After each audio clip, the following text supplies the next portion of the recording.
Hello guys, so welcome to the modern history series. और हमारा कल का टॉपिक था जिसमें हम लोग ने पढ़ा महात्मा गांधी की बायोग्राफी, उनके बुक टाइटल्स और उन्होंने जो दो अहमदाबाद और खेड़ा सत्याग्रह किया था उसके बारे में। अब हम लोग पढ़ते हैं रॉलेट एक्ट के बारे में। आज का हमारा टॉपिक है रॉलेट एक्ट, खिलाफत मूवमेंट और नॉन कॉपरेशन मूवमेंट। तो सबसे पहले स्टार्ट करते हैं रॉलेट एक्ट सत्याग्रह से। सो फर्स्ट ऑफ ऑल ये जानते हैं कि ये रॉलेट एक्ट था क्या। सो सबसे पहला मूवमेंट तो जिसमें कि जो मास मूवमेंट हुआ था वो था 1857 का रिवॉल्ट। तो जो अंग्रेज़ थे वो इस चीज़ से डरे हुए थे कि कहीं फिर से ये ऐसा ना हो जाए, तो उन्होंने एक और जितने भी चीज़ें इंडियन कर रहे थे हमने रेवोल्यूशनरी मूवमेंट्स में देखा, तो उससे ब्रिटिशर्स ने एक ऐसा एक्ट पास किया, रॉलेट एक्ट, जिससे कि किसी भी किसी भी इंडियन को सिर्फ शक के आधार पर उसको अरेस्ट कर लिया जाएगा विदाउट ट्रायल। सो हम लोग इस चीज़ को हम लोग पढ़ लेते हैं। So first movement after 1857, a huge mass uprising was witnessed in the Rowlatt Act सत्याग्रह। इस जो मैंने अभी रॉलेट एक्ट समझाया तो उसका जो सत्याग्रह हुआ था वो था 1857 के बाद एक ह्यूज मास। सो सबसे पहले तो ब्रिटिशर्स ने सेल्फ रूल नहीं करने दिया। सेकंड था सिविल राइट सारे सप्रेस कर दिए इंडियंस के। और फर्स्ट वर्ल्ड वॉर जब 1914 में हुआ तो बहुत सारे चीज़ों की शॉर्टेज आ गई। और क्या हुआ कि जितना भी पैसा खर्च हुआ तो वो सब कुछ इंडिया में ट्रांसफ़र हो गया और ओवरऑल इंडियन पीपल का डेब्ट बढ़ गया। और इंडियंस तो पहले से ही ब्रिटिशर्स पे गुस्से थे। तो हुआ ये कि रॉलेट एक्ट सत्याग्रह जो है वो इस रॉलेट एक्ट से ही आया है। तो एक सेडिशन कमेटी होता है, फॉर्म होता है सितंबर 1917 में, जिसके कि चेयरमैन थे ब्रिटिश हाई कोर्ट जज सिडनी रॉलेट, और उसके साथ दो इंडियन भी थे, सीवी कुमार स्वामी शास्त्री और प्रभाष चंद्र मित्रा। सो ये कमेटी अपना रिपोर्ट सबमिट करती है 1918 अप्रैल में, जिसमें कि रॉलेट एक्ट पास होता है।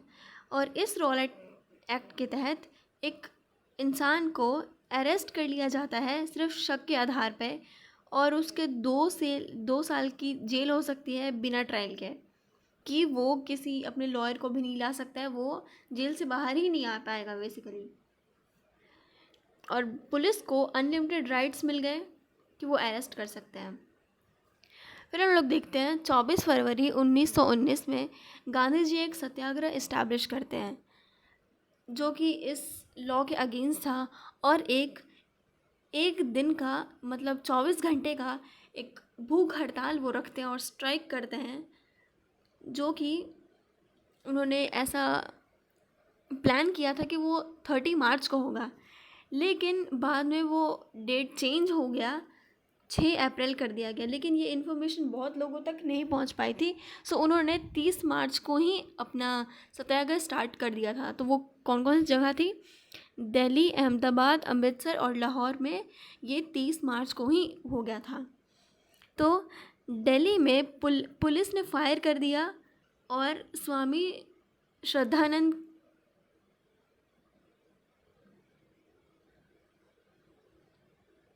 स्वामी श्रद्धानंद जो प्रोटेस्ट कर रहे थे उस पे पुलिस ने फायर कर दिया और 5 लोग मरे गए।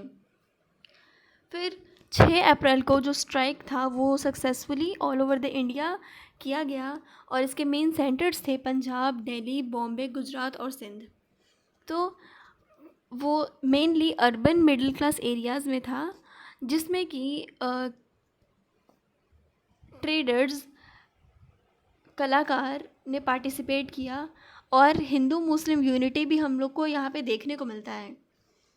तो हम लोग देखते हैं 9 अप्रैल अमृतसर में हिंदू और मुस्लिम एक रामनवमी का प्रोसेशन हेल्ड करते हैं जिसके लीडर थे डॉक्टर सैफुद्दीन और डॉक्टर सत्यपाल,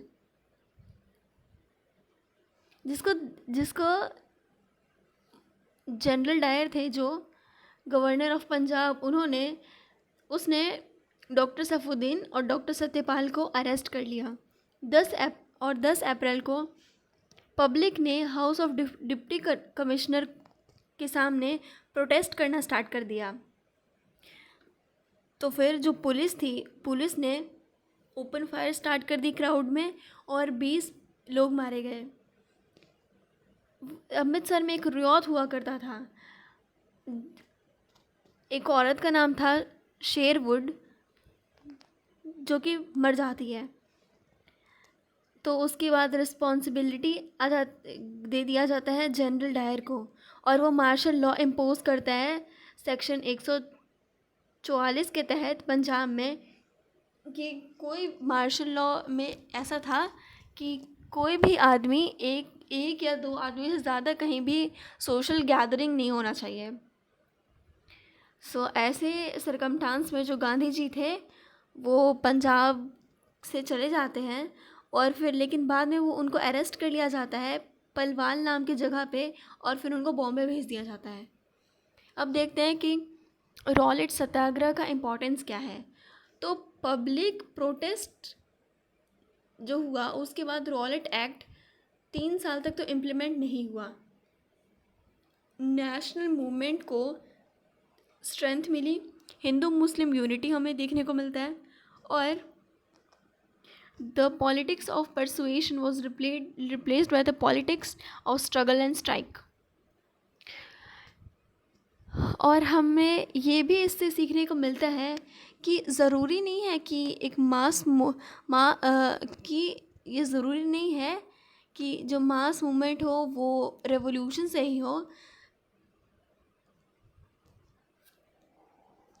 और यहाँ पे ये कहा जा रहा है कि अगर एक मास मूवमेंट करना है तो उसके लिए एक बेहतर तैयारी और ऑर्गेनाइजेशन कैपेसिटी की बहुत ज़्यादा ज़रूरत होती है।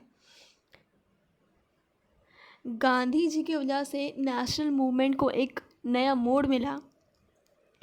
मॉरल वैल्यूज़ जैसे कि सच्चाई और नॉन वायलेंस नेशनल पॉलिटिक्स में इंक्लूड हुए। नाउ हम लोग अब देखते हैं कि खिलाफत मूवमेंट क्या था। तो जो फर्स्ट वर्ल्ड वॉर हो रहा था, तो जो टर्की थी बेसिकली ये हो रहा था। एक तरफ था एलाइड पावर्स और एक तरफ था सेंट्रल पावर्स। तो जो एलाइड पावर वाली जो टीम थी वो जीत जाती है। तो यहाँ होता ऐसा है कि जो टर्की था वहाँ जब एलाइड पावर जीत जाती है तो वो जो जिनसे जीतती है उनको कहती है ट्रीटी साइन करने के लिए, जिसमें कि उनका बहुत सारा जो प्लेसेस था वो एलाइड पावर्स के हाथों में चला जाता है। तो टर्की में भी ऐसा ही सिचुएशन बनता है। लेकिन जो टर्की का कैलिफ था वो मुस्लिम के रिलीजन का भी एक बहुत बड़ा सोर्स था। तो यहाँ इंडियन के जो मुस्लिम थे वो उनका सपोर्ट करते हैं, जिसमें गांधी जी उनका साथ देते हैं, क्योंकि उनको ऐसा लगता है कि यहाँ पे इस समय इंडियन मुस्लिम को हेल्प करने से नेशनल मूवमेंट में मुस्लिम का भी पार्टिसिपेशन बहुत ज़्यादा बढ़ जाएगा। तो इन्होंने उनकी मदद की, इंडियन मुस्लिम की। तो यही अब हम लोग पढ़ लेते हैं कि क्या लिखा हुआ है। तो 1914 में जो टर्की के सुल्तान थे अब्दुल हामिद II सपोर्ट करते हैं जर्मनी को in the first world war. The situation of Indian Muslim become confusing. एक तरफ तो जो टर्की का सुल्तान था वो रिलीजियस लीडर था मुस्लिम्स का, कैलिफ कहा जाता है उसको। तो जो मुस्लिम थे वो तो टर्की को रिलीजियस रीजन से सपोर्ट कर रहे थे, लेकिन दूसरी तरफ देखा जाए तो इंग्लैंड का इंडिया पे पूरा कंट्रोल था। तो पॉलिटिकली तो इंग्लैंड को सपोर्ट करना ज़रूरी था। तो बहुत सारे इंडियन मुस्लिम वो टर्की को सपोर्ट कर रहे थे, जिसमें कि अली ब्रदर्स, मौलाना आज़ाद, डॉक्टर मुख्तर अंसारी, अब्दुल बारी, हाकिम अजमल खान एक्सेट्रा ये सारे लोग शामिल थे। इस सिचुएशन में जो इंग्लैंड का प्राइम मिनिस्टर था लॉर्ड जॉर्ज एश्योर करते हैं कि इंडियन मुस्लिम इंटीग्रिटी को मेंटेन करें और रिलीजियस प्लेसेस को बचाएं। तो Indian Muslim support the British को सपोर्ट करते हैं फर्स्ट वर्ल्ड वॉर में। लेकिन फर्स्ट वर्ल्ड वॉर के ख़त्म होने के बाद इंडिया और फ्रांस डिवाइड कर देता है तुर्किश स्टेट को दो पार्ट्स में, and almost imprisoned sultan of Turkey को सुल्तान को वो जेल में डाल ही देते ऑलमोस्ट। इंडियन मुस्लिम को धोखा मिलता है और खिलाफत कमेटी फॉर्म होती है 1919 में, जिसके कि प्रेसिडेंट थे महात्मा गांधी। ये इस कमेटी के तहत दो डिमांड्स रखी जाती है। तो डिमांड क्या क्या थी हम लोग ये देखते हैं। पहला तो सुल्तान ऑफ टर्की को प्रेस्टीज मिलना चाहिए और रिलीजियस प्लेसेस को बचाना चाहिए। पहला तो डिमांड ये था। दूसरा डिमांड था मुस्लिम नेशन की सोवर्निटी को प्रोटेक्ट करना। सोवर्निटी मतलब सुप्रीम पावर को प्रोटेक्ट करना। ब्रिटिश कुछ भी इसमें इंटरेस्ट नहीं लेते हैं इन डिमांड्स में। तो गांधी जी एक सत्याग्रह लाते हैं इसके अगेंस्ट द रॉलेट एक्ट के तहत। एक तो सत्याग्रह चल रहा था और उनको एक अपॉर्चुनिटी मिल जाती है हिंदू और मुस्लिम को एकजुट करने की, और वो कांग्रेस को प्रेशराइज करते हैं कि वो खिलाफत मूवमेंट में कोऑपरेट करें। तो जनवरी 1920 में एक डेलीगेशन आता है जिसके लीडर थे डॉक्टर अंसारी। वो वायसराय से मिलते हैं और अपने डिमांड रखते हैं, लेकिन वहाँ से कुछ भी पॉजिटिव रिस्पॉन्स नहीं मिलता है। उसके बाद एक डेलीगेशन फॉर्म होता है अली ब्रदर्स के साथ। वो इंग्लैंड जाते हैं और अपने डिमांड को रखते हैं, लेकिन उधर से भी कुछ नहीं हो पाता है। तो इलाहाबाद कॉन्फ्रेंस में, जो कि 1920 में हुआ था, डिसीज़न लिया जाता है नॉन कॉपरेशन के साथ। खिलाफत डे सेलिब्रेट होता है 31 अगस्त 1920 को, और खिलाफत मूवमेंट नॉन कॉपरेशन मूवमेंट का एक पार्ट बन जाता है, जो कि गांधी जी की वजह से हुआ था। But with the time of the Khilafat movement decline due to the following reason. Khilafat movement का डिक्लाइन हो जाता है। क्यों होता है आगे हम लोग पढ़ते हैं। पहला तो था नॉन कॉपरेशन मूवमेंट सस्पेंड कर दिया जाता है चौरी चौरा इंसिडेंट से। चौरी चौरा इंसिडेंट्स हम लोग आगे पढ़ेंगे जब हम लोग को नॉन कॉपरेशन मूवमेंट पढ़ना होगा। तो इस वजह से जो नॉन कॉपरेशन मूवमेंट था वो सस्पेंड हो जाता है और खिलाफत मूवमेंट चलते रहता है, नाम के लिए बस चलता है, ठीक है। जो यंग तुर्क मूवमेंट था टर्की में, वो कैलिफ को रिकॉग्नाइज नहीं करता है। कमल पाश टर्की के सुल्तान बन जाते हैं 1923 में, और वो कैलिफ का पोस्ट ही अबॉलिश कर देते हैं। तो जो ऑब्जेक्टिव था मूवमेंट का वो तो एंड हो जाता है। तो इस तरह खिलाफत मूवमेंट एंड हो गया। इफ़ेक्ट्स क्या क्या हुए? हिंदू मुस्लिम का यूनिटी बढ़ा, जो कि नॉन कॉपरेशन मूवमेंट में भी हेल्प करता है।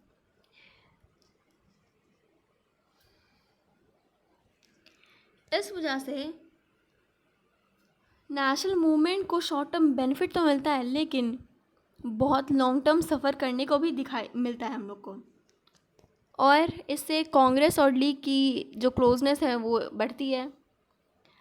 लेकिन कुछ हिस्टोरियंस कहते हैं कि ये गांधी जी का मिस्टेक था, क्योंकि खिलाफत मूवमेंट एक रिलीजियस मूवमेंट था और नॉन कॉपरेशन एक पॉलिटिकल मूवमेंट था। तो एक कम्युनल टेंशन इंक्रीज़ हो गया था। लेकिन गांधी जी के सपोर्टर्स ये कहते हैं कि ब्रिटिश वैसे भी हिंदू मुस्लिम को डिवाइड करना चाहते थे, बंगाल पार्टीशन को, तो ये सामने से दिखता है। तो इस मौके पे गांधी जी ने जो हिंदू मुस्लिम यूनिटी इस्टेब्लिश करने की कोशिश की वो काबिल तारीफ़ थी। खिलाफत मूवमेंट एंड हो जाता है। अब हम लोग देखते हैं non cooperation movement. Non cooperation movement का क्यों होता है उसका कुछ बैकग्राउंड जानते हैं और कुछ कारण जानते हैं। सो इसके रीजंस हैं, पहले तो फर्स्ट वर्ल्ड वॉर से जो दिक्कत हो रहे थे, फिर आया रॉलेट एक्ट आ गया और रॉलेट सत्याग्रह हुआ, फिर जलियांवाला बाग मैसेकर हो गया जिसमें कि बहुत सारे इनोसेंट की मौत हुई और जनरल डायर को इसमें निर्दोषी साबित कर दिया गया according to the Hunter committee report. फिर था एक जो मॉन्टेग्यू चेम्सफोर्ड रिफॉर्म था, वही एक अच्छी चीज़ हुई थी क्योंकि ये एक मॉन्टेग्यू चेम्सफोर्ड जो रिफॉर्म है वो थोड़ा सा मैं एक्सप्लेन कर देती हूँ। तो इसमें था कि इंडियंस का पार्टिसिपेशन बढ़ना चाहिए in the political terms, legislative councils में, और जितने भी डिसीजन मेकिंग प्रोसेसेस हैं उसमें इंडियन का पार्टिसिपेशन बढ़ना चाहिए। तो उस टाइम बस एक यही चीज़ सही हुई, वरना इंडियंस को जो सेल्फ रूल चाहिए था ब्रिटिश ने नहीं दिया, डुअल रूल आ गया प्रोविंसेस में, और बहुत सारी डिसअपॉइंटमेंट फेस करनी पड़ रही थी इंडियंस को। और खिलाफत मूवमेंट का जो बिगनिंग था, रशियन रिवॉल्यूशन जो हो रहा था, उससे लोगों के अंदर एक आत्मविश्वास की भावना आ रही थी कि वो चेंज ला सकते हैं इंडिया में। सो बिगनिंग देखते हैं हम लोग नॉन कोऑपरेशन मूवमेंट का। सो नवंबर 1919 में खिलाफत मूवमेंट के दौरान ही गांधी जी कांग्रेस को प्रेशराइज करते हैं कि वो नॉन कोऑपरेशन मूवमेंट को लॉन्च करें, और CR दास ने लेकिन उसको अपोज कर दिया था। तो इलाहाबाद में 1920 में जो कॉन्फ्रेंस था वो उससे डिसाइड होता है कि नॉन कोऑपरेशन मूवमेंट को लॉन्च करना चाहिए। तब सितंबर 1920 में एक स्पेशल सेशन होता है कांग्रेस में, कैलकाटा में हेल्ड होता है वो, जो कि लाला लाजपत राय करते हैं, उस समय के वो प्रेसिडेंट थे। तो उन्होंने नॉन कोऑपरेशन मूवमेंट रेजोल्यूशन को वो पास कर देते हैं, क्योंकि ये भी जो थे वो एक एक्सट्रीमिस्ट थे लाला लाजपत राय, तो उनको ये उनके हिसाब से ये चीज़ सही थी, तो उन्होंने इस चीज़ को पास कर दिया। दिसंबर 1920 में एक रेगुलर सेशन आता है नागपुर में, जो कि नॉन कोऑपरेशन मूवमेंट को पूरी तरह से अप्रूव कर देता है। वीर राघवचारी प्रेसिडेंट थे इस सेशन के। नोट, कैलकाटा सेशन में CR दास अपोज कर देते हैं और लेजिस्लेटिव काउंसिल को ही बॉयकॉट कर देते हैं। Annie Besant non cooperation movement को एक फुलिश एक्ट कह देती हैं। गांधी जी अपना ज़ुलू वॉर मेडल और बोअर मेडल रिटर्न कर देते हैं और एक स्लोगन देते हैं कि वो स्वराज लाएंगे 1 साल के अंदर। मीनवाइल बाल गंगाधर तिलक की डेथ हो जाती है 1 अगस्त 1920 में। तो ये मूवमेंट उनको एक ट्रिब्यूट के तरह भी देखा जाता है इस मूवमेंट को। नॉन कोऑपरेशन मूवमेंट क्या क्या था, तो सबसे पहला तो फॉरेन गुड्स को यूज़ ना करना, उसको बॉयकॉट करना, गवर्नमेंट एजुकेशन इंस्टीट्यूट का बॉयकॉट करना, फॉरेन क्लोथ्स को बॉयकॉट करना, लेजिस्लेटिव काउंसिल को बॉयकॉट करना, achievement of Swaraj in a proper and a non violent way, courts को बॉयकॉट कर देना। तो ऑर्गेनाइजेशनल चेंजेस क्या क्या थी कांग्रेस में, तो एक 15 मेंबर का एक कांग्रेस वर्किंग कमेटी फॉर्म होता है, 300 लोग का एक ऑल इंडिया कमेटी फॉर्म होता है, और डिसाइड किया जाता है कि एक कांग्रेस कमेटी फॉर्म होगी लिंग्विस्टिक बेसिक्स पे, मतलब कि लैंग्वेज की बेसिस पे, ठीक है। और इस मेंबरशिप का फ़ी होगा 25 पैसे, फिक्स था ये रेट। क्या क्या कंस्ट्रक्टिव वर्क की जाती है, तो सबसे पहले तो नेशनल स्कूल खोला जाता है, पंचायत का इस्टेब्लिशमेंट होता है, खादी को प्रमोट किया जाता है और स्पिनिंग व्हील्स को बांटा जाता है। एक तिलक स्वराज फंड क्रिएट होता है जिसमें कि एक गोल सेट किया जाता है कि 1 करोड़ इसमें पैसे हम लोग कंट्रीब्यूट करेंगे। सो ये मूवमेंट कैसे कैसे स्प्रेड होता है, तो गांधी जी पूरे नेशन वाइड में ये मास मूवमेंट को लॉन्च कर देते हैं अली ब्रदर्स के साथ में। लाला लाजपत राय ने पंजाब में एजुकेशनल बॉयकॉट प्रोग्राम को स्टार्ट करते हैं। एजुकेशनल बॉयकॉट प्रोग्राम सबसे ज़्यादा पॉपुलर होता है बंगाल में, क्योंकि आपने देखा होगा स्टार्टिंग से बहुत सारे जितने कॉलेजेस स्कूल्स थे वो बंगाल में ही सबसे ज़्यादा इस्टेब्लिश हुए थे। लीडर्स जैसा कि सी आर दास, मोतीलाल नेहरू, सी गजोपलचारी, तेज बहादुर सप्रू बॉयकॉट करते हैं कोर्ट को और पंचायत को इस्टेब्लिश करते हैं बहुत सारी जगह। फॉरेन क्लोथ्स को जला दिया जाता है और 20 लाख स्पिनिंग व्हील को डिस्ट्रीब्यूट किया जाता है all over the India khadi clothes को एक्सपैंड करने के लिए। 1920 से 21 में जो फॉरेन गुड्स थे उसका इंपोर्ट बहुत ज़्यादा घट जाता है। 102 करोड़ था जो कि 1921-22 में सिर्फ और सिर्फ 57 पे आके रुक जाता है। और वुमेन ने भी इस मूवमेंट में ज़ोरों शोरों से पार्टिसिपेट किया। उन्होंने ताड़ी, जो हम लोग आम भाषा में जिसको ताड़ी कहते हैं, तो ताड़ी और लीगल शॉप्स को उन्होंने प्रोटेस्ट किया उसके आगे। और 6 मंथ के अंदर 1 करोड़ रुपए फंड में हो गए कलेक्ट। स्टूडेंट्स ने बॉयकॉट किया स्कूल और कॉलेजेस को, और गुजरात विद्यापीठ, जमालिया मिलिया इस्लामिया, अलीगढ़ यूनिवर्सिटी, काशी विद्यापीठ, नेशनल कॉलेज लाहौर और कलकत्ता, ये सारी चीज़ें इस्टेब्लिश हुई। नवंबर 1921 में प्रिंस ऑफ वेल्स इंडिया आते हैं, जो कि एक बॉयकॉट के द्वारा स्ट्राइक के द्वारा बॉयकॉट कर दिया जाता है बॉम्बे में। 53 पीपल मारे जाते हैं पुलिस फायरिंग के तहत। नॉन कॉपरेशन मूवमेंट के दौरान द मॉलफ rebellion took place in Kerala में ये रेबेलियन होता है। फार्मर मूवमेंट का अवध में होता है। अकाली मूवमेंट पंजाब में होता है against the forest laws in Andhra Pradesh. Congress directed its provincial organization that if they wanted, they could start a civil disobedience movement. वो कहती हैं कि सिविल डिसोबीडियंस मूवमेंट भी वो स्टार्ट कर देंगी। इस मूवमेंट की गहराई को देखते हुए जो ब्रिटिश है वो 30,000 लोगों को अरेस्ट कर लेते हैं, जिसमें कि मोहम्मद अली, सी आर दास और उनकी वाइफ बसंती देवी, मोतीलाल नेहरू, लाला लाजपत राय, ये सब भी शामिल थे। गांधी जी को वार्न किया जाता है कि इस मूवमेंट को बंद करो। गांधी जी वार्न करते हैं ब्रिटिशर्स को कि अगर ये सब बंद नहीं हुआ, अगर आप लोग ने ऐसे ही सबको जेल में डाला, तो हम एक सिविल डिसोबीडियंस मूवमेंट भी स्टार्ट कर देंगे 5 फरवरी से।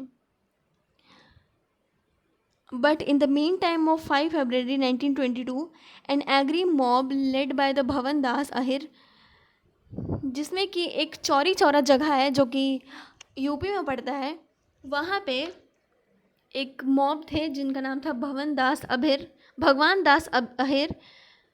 उन्होंने एक पुलिस स्टेशन के सामने एक प्रोटेस्ट किया। तो जो पुलिस वाले लोग थे उनको लगा कि वो 2 चार फायरिंग करेंगे तो वो लोग डर जाएंगे, लेकिन 3-4 लोग फायरिंग के दौरान मरते हैं, लेकिन वो तब भी पीछे नहीं हटते और वो पुलिस स्टेशन को ही फायर कर देते हैं, जिसमें कि 22 लोग मारे जाते हैं।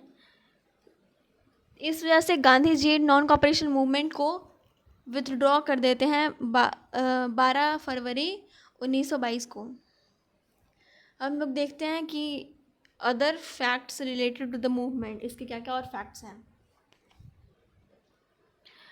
ये जो मूवमेंट को विड्रॉ करने का डिसीज़न था वो कांग्रेस वर्किंग कमेटी में लिया जाता है, जो कि बारदोली में इंट्रोड्यूस होता है।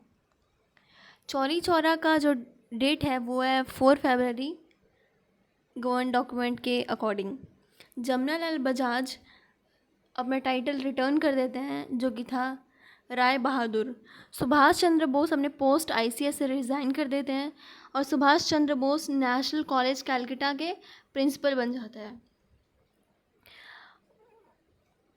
19 लोगों को फांसी की सज़ा दे दी जाती है चौरी चौरा इंसिडेंट्स के द्वारा। और ये जो केस था चौरी चौरा केस, वो मदन मोहन मालवीय के ने इस केस को लड़ा। Reaction to the withdrawal of the movement, ये जो मूवमेंट का विड्रॉल हुआ उसका क्या क्या रिएक्शंस था। ये जो मूवमेंट स्टार्ट हुआ था उसका एम था स्वराज, लेकिन बिना स्वराज को हासिल किए ही ये मूवमेंट बंद हो गया। तो जवाहरलाल नेहरू, मोतीलाल नेहरू, सुभाष चंद्र बोस, CR दास, लाला लाजपत राय, ये सारे लोग क्रिटिसाइज़ करने लगे इस डिसीज़न को। सुभाष चंद्र बोस कहते हैं कि ये नेशनल स्ट्रगल को रोक देना, जबकि पीपल का इंथुसियाज्म सबसे अपने चरण पे है, ये बिल्कुल भी अच्छा चीज़ नहीं था। लाला लाजपत राय कहते हैं कि गांधी जी को कि your mistakes are also big as the Himalayas like your greatness. CR Das कहते हैं कि गांधी जी मूवमेंट तो बहुत अच्छे से स्टार्ट करते हैं, लेकिन जब वो अपने चरम सीमा पे है तो वो फ्लैटर करना स्टार्ट कर दे रहे हैं। एट द सेम टाइम कुछ हिस्टोरियंस का ये मानना था कि जो मूवमेंट का विड्रॉवल है वो लैंडलॉर्ड्स के इंटरेस्ट को बचाना था, लेकिन गांधी जी के सपोर्टर्स कहते हैं कि चौरी चौरा इंसिडेंट्स था, वो एक ब्रिटिश को एक्सक्यूज़ दे देता है इंडियन को दबाने के लिए।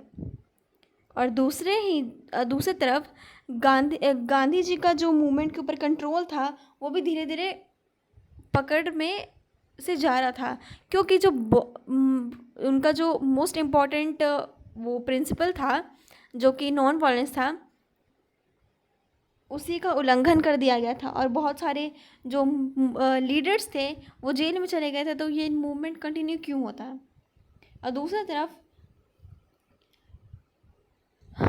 तो हुआ ये कि चौरा चौरी एक रिस्पेक्टेबल वे हुआ इस मूवमेंट को एंड करने के लिए।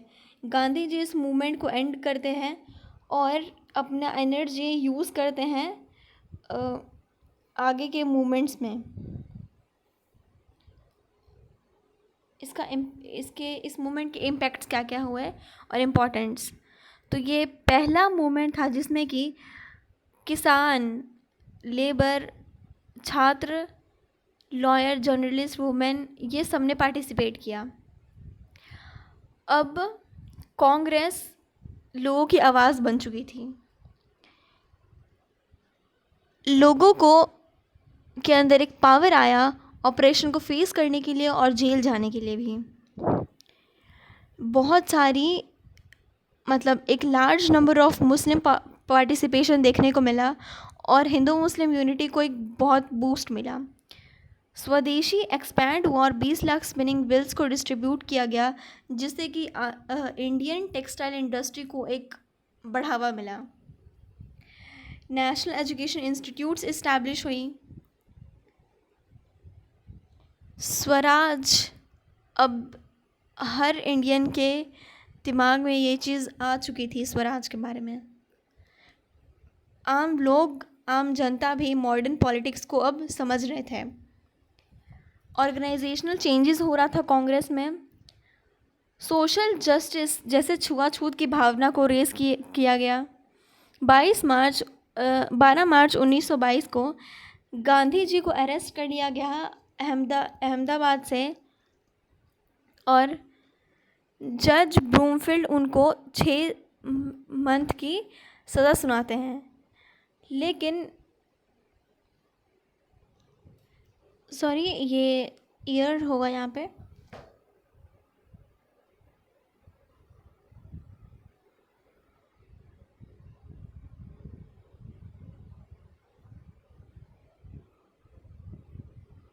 सिक्स ईयर्स, 6 साल की उनको सज़ा सुनाई गई थी, लेकिन उनके हेल्थ इश्यूज़ के कारण उनको 2 साल के बाद ही रिहा कर दिया गया।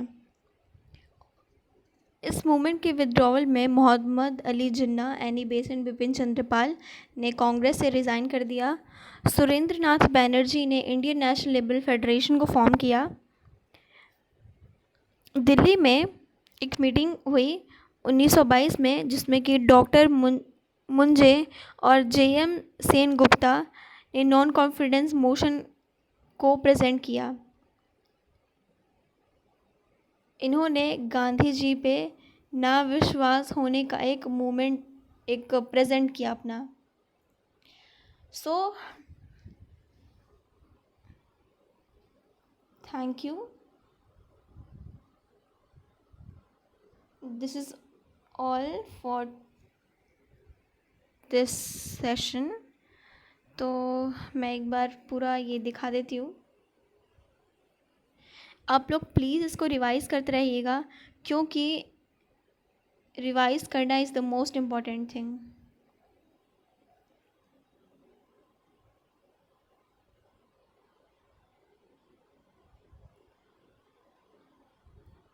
और ये चीज़ देख के घबराना नहीं है कि इतना सारा डेटा याद कैसे होगा। अगर आप इसको रेगुलरली रिवाइज़ करते रहेंगे तो ये अपने आप ही आपको याद होते जाएगा। टाइम टू टाइम आप रिवीजन करते रहिए, अपना आंसर राइटिंग का प्रैक्टिस करते रहिए, तो आपको बहुत हेल्प मिलेगा।